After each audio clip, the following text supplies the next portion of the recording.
ملک پر ایک بادشاہ حکومت کرتا تھا۔ وہ بہت رحم دل تھا، اسی وجہ سے اس کی رعایا اس سے بہت خوش تھی۔ بادشاہ اور ملکہ اکثر اداس رہتے کیونکہ ان کی کوئی اولاد نہ تھی۔ آخر کافی دعاؤں کے بعد اللہ تعالیٰ نے ملکہ کو ایک انتہائی خوبصورت بیٹی عطا کی۔ بادشاہ نے شہزادی کی پیدائش پر پورے ملک میں بہت بڑے جشن کا اہتمام کیا اور ملک کے تمام لوگوں کو مدعو کیا۔ اس ملک میں کچھ پریاں بھی رہتی تھیں۔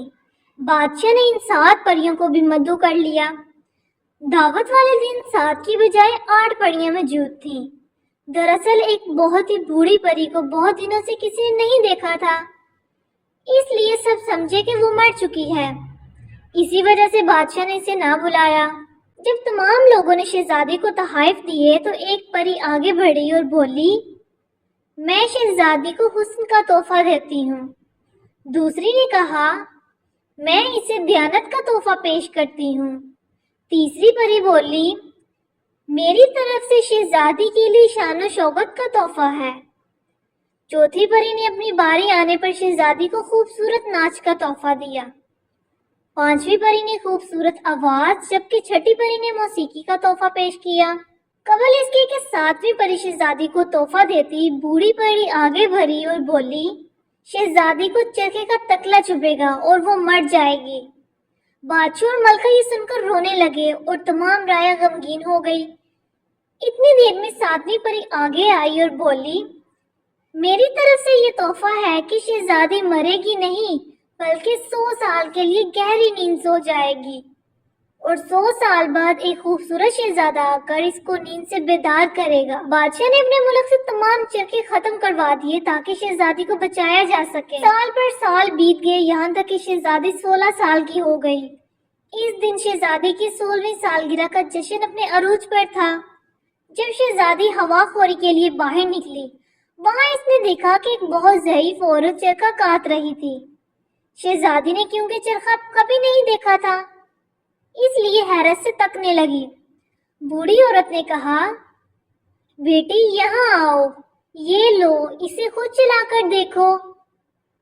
یہ سن کر شہزادی بوڑھی عورت کے پاس جا بیٹھی اور جیسے ہی اس نے چرخے کو ہاتھ لگایا، اس کا تکلا شہزادی کی انگلی میں لگا اور وہ گہری نیند سے ہو گئی۔ بادشاہ اور ملکہ کو اس واقعے کی خبر ہوئی تو دونوں بہت پریشان ہوئے۔ ملکہ کہنے لگی، اب ہم اپنی بیٹی کے بغیر کیا کریں گے؟ بادشاہ نے شہزادی کو اس کی خوابگاہ میں آرام دہ بستر پر لٹا دیا۔ ادھر جب 7ویں پری کو معلوم ہوا کہ شہزادی 100 سال کے لیے سو گئی ہے تو وہ سوچنے لگی، شہزادی جب نیند سے بیدار ہوگی تو اس زمانے میں اس کو کوئی بھی نہیں جانتا ہوگا۔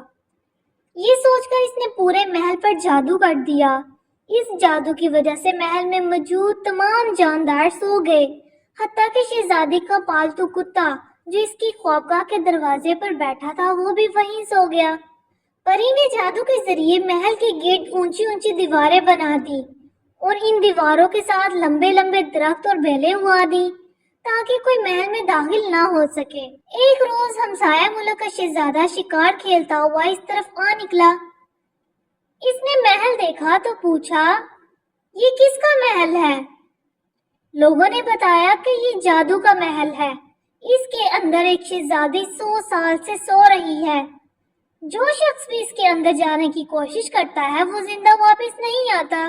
شہزادے نے کہا، میں ضرور اس محل میں جاؤں گا اور اس کا راز جاننے کی کوشش کروں گا۔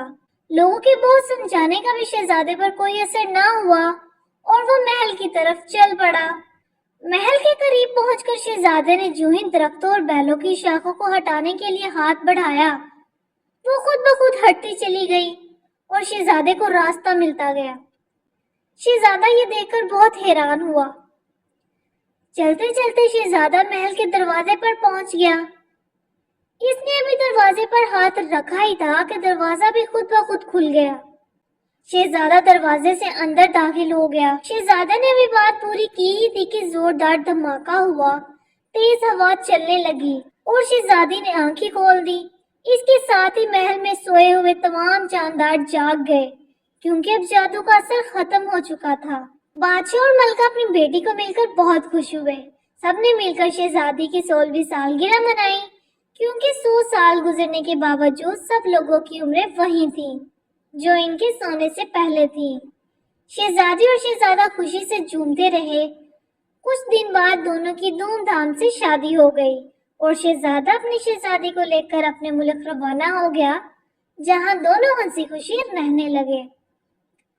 پیارے بچوں، ویڈیو اچھی لگی ہو تو ویڈیو کو لائک اور شیئر کریں اور اس چینل کو سبسکرائب کریں۔